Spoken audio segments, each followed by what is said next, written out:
मुख्यमंत्री कार्यालय पंजाब। मुख्यमंत्री ने पेड़ों की छांव में बैठकर पंजाब के लोगों से की बातचीत। समराला और लिबड़ा से लोगों से मिले मुख्यमंत्री। रंगला पंजाब बनाने के लिए लोगों से लिए मूल्यवान सुझाव। समराला लिबड़ा लुधियाना 27 जुलाई। पिछली सरकारों की लोगों से दूरी बनाए रखने की सोच के विपरीत मुख्यमंत्री भगवंत सिंह मान ने आज गांव के लोगों के साथ पेड़ों की छांव में बैठकर बातचीत की और रंगला पंजाब बनाने के लिए उनके महत्वपूर्ण सुझाव लिए।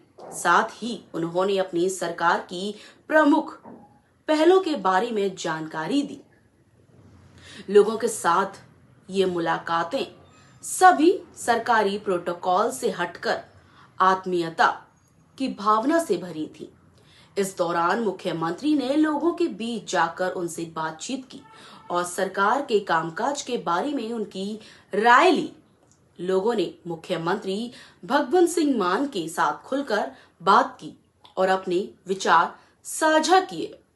मुख्यमंत्री और लोगों के बीच बातचीत के इन पलों में दोस्ती और सद्भावना चरम पर दिखाई दी, क्योंकि मुख्यमंत्री ने राज्य के राजनीतिक, सामाजिक और अन्य मुद्दों पर लोगों के साथ भावनात्मक तालमेल बनाया। मुख्यमंत्री ने कहा कि जब उन्होंने पद संभाला था तब सिंचाई के लिए नहरी पानी का केवल 21% उपयोग हो रहा था, लेकिन अब यह आंकड़ा बढ़कर 63% हो गया है। उन्होंने कहा कि नसों की सप्लाई लाइन तोड़ने के अलावा राज्य सरकार ने इस अपराध में शामिल बड़े माफियाओं को सलाखों के पीछे डाल दिया है और नशा तस्करों की संपत्ति जब्त कर नष्ट की जा रही है। एक अन्य प्रमुख कल्याणकारी पहल को उजागर करते हुए उन्होंने मुख्यमंत्री स्वास्थ्य योजना के बारे में बताया और कहा कि यह देश की अपनी तरह की पहली योजना है जो पंजाब के प्रत्येक परिवार के लिए 10 लाख रुपए तक का नगद रहित चिकित्सा उपचार करना प्रदान करती है। उन्होंने गर्व से कहा कि पंजाब ऐसा व्यापक स्वास्थ्य कवरेज प्रदान करने वाला पहला भारतीय राज्य है जो उच्च गुणवत्ता वाली स्वास्थ्य सेवाओं को सुनिश्चित करते हुए जनता पर विपत्ति बोझ का काफी हद तक कम करेगा। भगवंत सिंह मान ने कहा कि इस ऐतिहासिक कदम का उद्देश्य राज्य के सभी परिवारों को व्यापक स्वास्थ्य देखभाल प्रदान करता है। मुख्यमंत्री ने कहा कि 3 साल तक पिछली सरकारों की गंदगी साफ करने के बाद राज्य सरकार अब पंजाब की प्राचीन शान को बहाल करने के रास्ते पर है। उन्होंने अफसोस जताया कि पिछली सरकारों की पिछली नीतियां और गलत मंशाओं के कारण राज्य विकास के मामले में पिछड़ गया। भगवंत सिंह मान ने कहा कि सत्ता संभालने के पहले दिन से ही उनकी सरकार ने राज्य के सर्वांगीण विकास और यहाँ के लोगों की खुशहाली पर ध्यान केंद्रित किया है। मुख्यमंत्री ने कहा कि राज्य सरकार ने लोगों से किए गए लगभग सभी वादों को पूरा किया है और इसके साथ ही उन गारंटियों को भी पूरा किया है जिसका कोई वादा नहीं किया गया था। उन्होंने कहा कि यह बहुत दुर्भाग्यपूर्ण है कि 153 ब्लॉक से 117 ब्लॉक का पानी डार्क जोन में चला गया है। भगवंत सिंह मान ने कहा कि पिछली सरकारों ने कभी भी भूजल को बचाने के लिए कोई प्रयास करने का संकल्प नहीं लिया और 5 नदियां की इस धरती पर टेलों पर बसे किसानों को कभी पानी नहीं मिला। मुख्यमंत्री ने कहा कि सत्ता संभालने के बाद आप सरकार ने राज्य में 15,947 जल मार्गों को पुनर्जनन किया है, जिसके कारण दूर दराज के गांव में भी पानी पहुंच गया है। उन्होंने कहा कि उनकी सरकार ने जुलाई माह से घरों को मुफ्त बिजली प्रदान की है और 90% घरों को 0 बिजली बिल मिल रहे हैं। भगवंत सिंह मान ने कहा कि पहली बार राज्य सरकार ने किसी निजी फर्म में पावर प्लांट खरीदा है ताकि राज्य को बिजली उत्पादन से सरप्लस बनाया जा सके। मुख्यमंत्री ने कहा कि यह बहुत गर्व और संतुष्टि की बात है कि राज्य सरकार ने इस थर्मल प्लांट का नाम तीसरे सिख गुरु श्री गुरु अमरदास जी के नाम पर रखा है।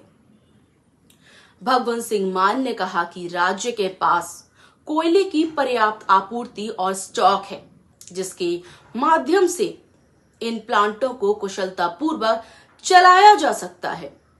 उन्होंने कहा कि राज्य सरकार धान के सीजन के दौरान भी सभी वर्गों को निर्बाध और नियमित बिजली आपूर्ति प्रदान कर रही है। राज्य में बड़े विवाह समारोह आयोजित करने के बारे में चिंता व्यक्त करते हुए मुख्यमंत्री ने कहा कि ये आम किसानों की जेब पर भारी बोझ डाल रहे हैं। भगवंत सिंह मान ने सादे विवाहों की वकालत करते हुए कहा कि यह समय की मुख्य जरूरत है ताकि किसानों को कर्ज के चक्र से बाहर निकाला जा सके। उन्होंने कहा कि बड़े विवाह समारोह आयोजित करने से परहेज करना चाहिए क्योंकि ये राज्य के किसानों को कर्ज के नीचे दबा देते हैं, जिसके कारण भविष्य में गंभीर परिणाम भुगतने पड़ते हैं। उन्होंने कहा कि किसानों को अपने पड़ोसी या रिश्तेदारों की तरह बड़े विवाह समारोह आयोजित करने के दिखावे के लिए फिजूल पैसे खर्च करने की दौड़ से बाहर आना चाहिए। मुख्यमंत्री ने किसानों को सहकारी कमेटियों से किराए पर खेती के उपकरणों का उपयोग करने की तकनीक अपनाने का आह्वान भी किया क्योंकि यह उन्हें खेती पर होने वाले भारी खर्च को कम करने में मदद करेगा। उन्होंने कहा कि राज्य सरकार पहले ही ऐसे उपकरण खरीदने के लिए सहकारी कमेटियों को बड़ी सब्सिडी दे रही है। भगवंत सिंह मान ने कहा कि इन साधनों का उपयोग बुद्धिमानी से किया जाना चाहिए ताकि इन पर होने वाले खर्च को कम करके कृषि को एक लाभदायक उद्यम बनाया जा सके। विपक्ष पर निशाना साधते हुए मुख्यमंत्री ने कहा कि विपक्षी दलों के शीर्ष नेताओं को बुनियादी पंजाबी भी नहीं आती, जिसके कारण वे पंजाबी भाषा को अच्छी तरह पढ़ या लिख नहीं सकते। भगवंत सिंह मान ने कहा कि सनवर और दून स्कूल से शिक्षा प्राप्त करने वाले इन नेताओं को पंजाबी बोलने में बहुत कठिनाई होती है, जिसके कारण वे लोगों से जुड़ नहीं पाते। उन्होंने कहा कि इन नेताओं ने राज्य में शिक्षा को अनदेखा किया, जिसके कारण लोगों ने उन्हें सत्ता से हटा दिया और नए लोगों के लिए सियासत में आने का रास्ता साफ किया। यह दोहराते हुए कि नशों की लत को फैलाने वालों के साथ कोई हमदर्दी नहीं रखी जाएगी। मुख्यमंत्री ने कहा कि राज्य सरकार ने ड्रग जर्नैल को सलाखों के पीछे डाल दिया है। उन्होंने कहा कि लोगों द्वारा सेवा के लिए चुने गए नेताओं ने नशों के व्यापार को बढ़ने फूलने में मदद की और इसे अपनी पूरी संरक्षण दिया और ये नेता अपनी सरकारी कारों में नशीले पदार्थों की आपूर्ति करते हैं। भगवंत सिंह मान ने कहा कि इन नेताओं ने अपने कार्यकाल के दौरान सत्ता की शक्ति का पूरा आनंद लिया और नशा तस्करों के साथ हाथ मिलाने के बावजूद किसी ने भी उन्हें छूने की हिम्मत नहीं की। मुख्यमंत्री ने आगे कहा कि उनकी सरकार ने इन नेताओं को सलाखों के पीछे डाल दिया है क्योंकि उन्होंने नशा के कारोबार को राज्य में फैलाकर युवाओं को इस दलदल से फंसने के लिए मजबूर किया था। उन्होंने पंजाब के इन गद्दारों को सबक सिखाने के लिए लोगों से पूरा समर्थन और सहयोग मांगा। उन्होंने कहा कि नशों के खिलाफ मुहिम की शानदार सफलता इस बात का सबूत है कि राज्य के लोग इस जंग में राज्य सरकार के साथ हैं। भगवंत सिंह मान ने कहा कि यह मुहिम भविष्य में भी जारी रहेगी ताकि पंजाब को नसों के दाग से पूरी तरह मुक्त किया जा सके।